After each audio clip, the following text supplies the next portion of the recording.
Hi, I'm Glenn Rogers, and this is American Perspectives.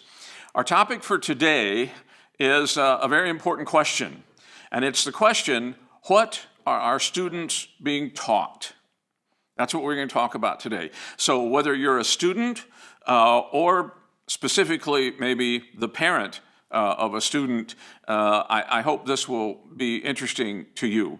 And my first basic answers, what are our students being taught, is they're certainly not being taught enough of the basics. But beyond that, most parents have no idea what their kids are actually being taught, what kind of things are included in a current modern curriculum. And we're going to talk about just a couple of things that are included in today's curriculum that I think most parents are not even aware of. But before we get to that, I want to ask you to help me out here and consider subscribing to this channel. There's a little button down below that you can click and subscribe to this channel. It doesn't cost you anything. There's no kind of obligation. Nobody's going to bother you or anything. Basically what it does is it tells YouTube that you like the content of this channel, and then the video moves up through their algorithm so it's available for more people to see. So if you're willing to do that, it'd be really helpful to us if you would subscribe. Now, what I just said before that little interruption there is that most parents have no idea what their kids are being taught. I think most parents just assume, well, they're being taught how to read, how to write, how to do math, being taught history and that sort of thing. And yeah, that's true, they are, but there are some other very basic things that they're being taught as well that you may not be familiar with. You may not be aware that they're being taught these things, and in some cases you might be surprised what they're being taught. One of the things that they're being taught today is something called critical race theory. Now, obviously, it's something that has to do with racism. Now, should we be teaching children not to be racist? Of course we should. We don't want racism. We don't want that. But is that what critical race theory is? No, it's not. Okay, I'm going to read to you a definition from Encyclopedia Britannica about critical race theory so that you know what it is. And the reason I'm reading it right out of the encyclopedia is so that you'll know that I'm not just making this up and kind of changing the definition to fit what I want it to say, which, surprisingly enough, does sometimes happen. But you can go online, go to Encyclopedia Britannica, and look up critical race theory, and you can read this for yourself. And what it says is that critical race theory, known as CRT, is the view that the law and legal institutions of America are inherently racist, and that race itself, instead of being biologically grounded and natural, is a socially constructed concept that is used by white people to further their economic and political interests at the expense of people of color.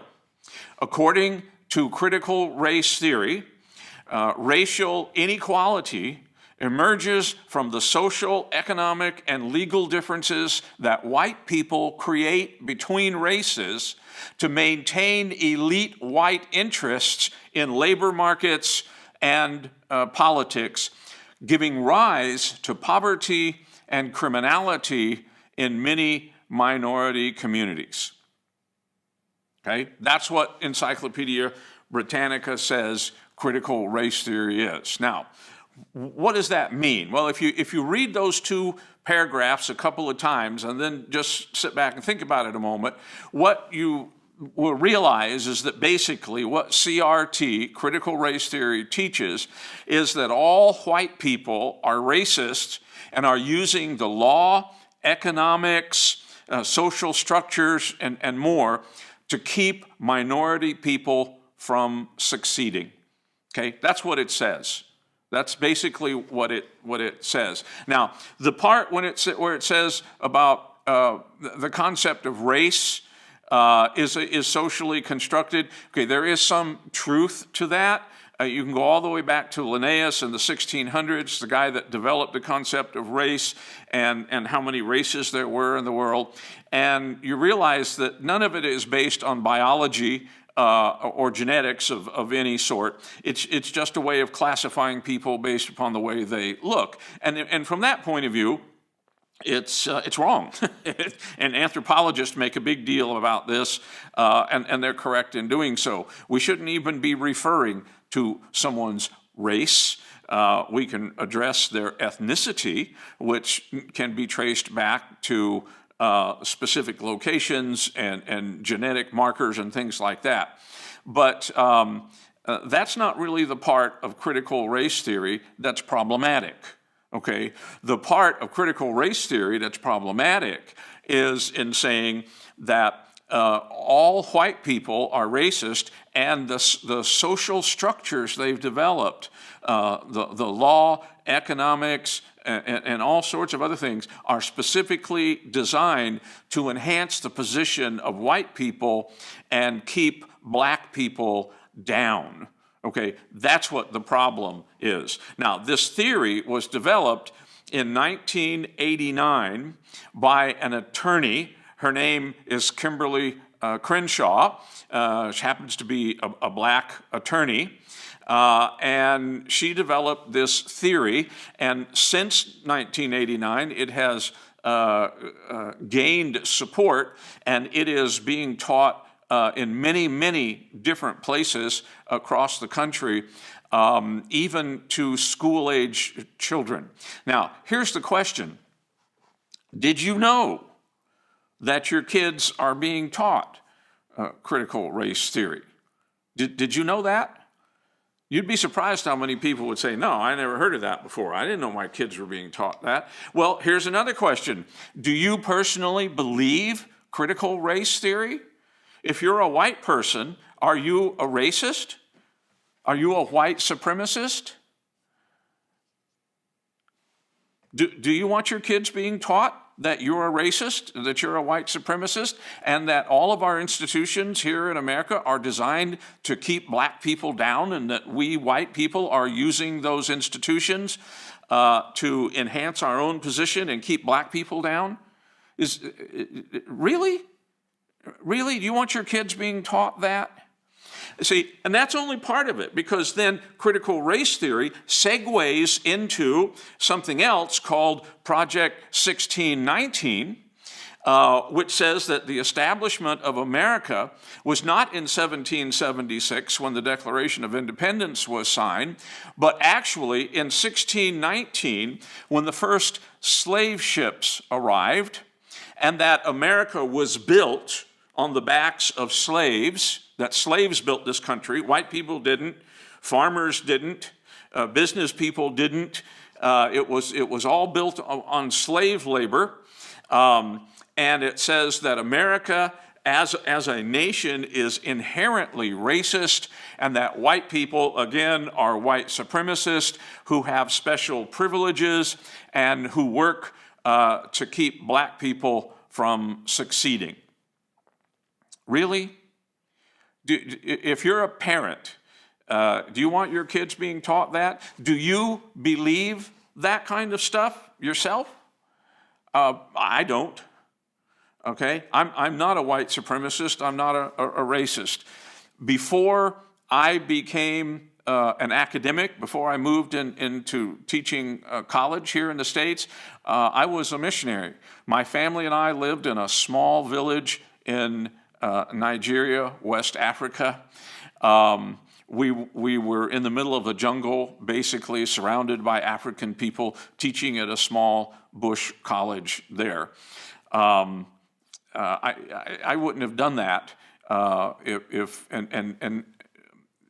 lived with all of the challenges associated with that. I had malaria 8 times, okay, in the time we lived there. It was a very difficult place to live. Difficult for the Africans as well as difficult for the Americans and Europeans that were there. I'm not a racist and I'm not a white supremacist, and I find it offensive to be called those things and be told that I am, especially from the point of view with the smile on their face saying, well, you just don't know you are, and you have privileges that you don't know you have. Well, I don't think that's the case, and if you're a hardworking person who struggled all his or her life to get where you are now, you know that you didn't have all that many privileges in your life. But let me ask you this. Why teach this stuff? Why would they teach critical race theory in school, even to young children? Why would they teach Project 1619 in school, even to young children? Why? Well, the answer is simply to stir up race hatred. They're certainly not doing it to help people not be racist. They're doing it to stir up race hatred. Why? Because it's disruptive. You see, and social disruption is the primary tool of the Marxist.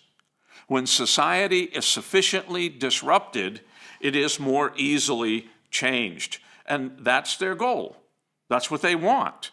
They want society to become so confused and so out of joint that they can come along and say, well, we have the solution, and it is, this. Well, they don't have the solution. And this is Marxism, and we don't want to go there. Well, that's only one of the things they're being taught. What are some of the other things they're being taught in school that you may not be aware of? One, or another thing that they're being taught is that any non-heterosexual orientation is acceptable. Now, what does that mean? Well, basically, heterosexuality is the idea that you have two sexes, men and men are attracted to women, and women are attracted to men, and that's how we propagate the species so that humans continue to exist. Heterosexuality. If you're not heterosexual, then you're something else. Used to be, it would be homosexual. But now that's been broken down into so many different categories, it's hard to even keep track. And so it's just simpler to refer to non-heterosexual orientations. And kids, young kids, even as young as first graders, are being taught that any sexual orientation is acceptable. And for some of the more radical, aggressive, non-heterosexual people, they say that non-heterosexuality is actually preferable. It's actually better to be something other than a heterosexual. Okay, and this is being taught as early as first grade in some schools. Now, you may live in a small town somewhere in middle America where your school system is still pretty well insulated and even to some degree isolated, and so maybe this isn't something that you're encountering there. But those kinds of schools are getting to be fewer and fewer and fewer. And if you go into any more heavily populated areas, especially on the East Coast or the West Coast, this is just part of what they do. They're teaching children that it's not just that there are two sexes, boys and girls, okay, but that there are many genders and you get to choose which you would like to be, and that your biological sex is irrelevant. That's what they're teaching. Now, again, we have to ask, why? Why would people be teaching this? And the answer is to disrupt the traditional nuclear family, which is the foundation of Western society. You see, when family structure is sufficiently disrupted, massive social change is easier to accomplish. Now, if you think, again, this guy, he's just he's just over the top, right? This isn't true. Okay, here's something that you can do. Go online and look up the institution Black Lives Matter, and go to their institution and find their, let me call it their statement of belief, okay? Their values, what they believe, what they want to accomplish, and keep reading on down through it. It's quite a lengthy little document. You get down far enough, you'll get to a point where they actually say that their goal is to disrupt the traditional Western nuclear family. They even have that on their webpage, that's what their goal is. And the two people who run Black Lives Matter are both admitted Marxist. They were trained in Marxist theory. Okay, this is not stuff that we're making up. This is actual real stuff that you can find. And the people who've done interviews are so bold as to say, yeah, I'm a Marxist. I was trained in Marxist theory, and here's what we believe, and here's what we're trying to accomplish. Okay, and they have people in the school system who's teaching this all across the country as early as first grade. As early as first grade, okay? Because their goal is massive social change. Now, here's what it comes down to. We are living in the most dangerous time, socially speaking, since our country was established. And you need to spend time looking into the curriculum where your children are going to school, whether they're elementary school kids, high school kids, or young adults in college. You need to find out what they're being taught and where your tax dollars are going, what your tax dollars that are set aside for education are supporting, what they are funding, okay? And when you find out what they're really being taught, you need to ask yourself, is this the kind of stuff that I want taught to my kids? And if your answer is no, this is not what I want my kids taught, then we're going to have to come up with a way to address the issue. And I'm going to be talking about that in one of my videos for next week. But I hope you found this interesting and helpful, and hopefully not too shocking. I didn't mean to upset anyone by talking about this, but it's important stuff that we need to know.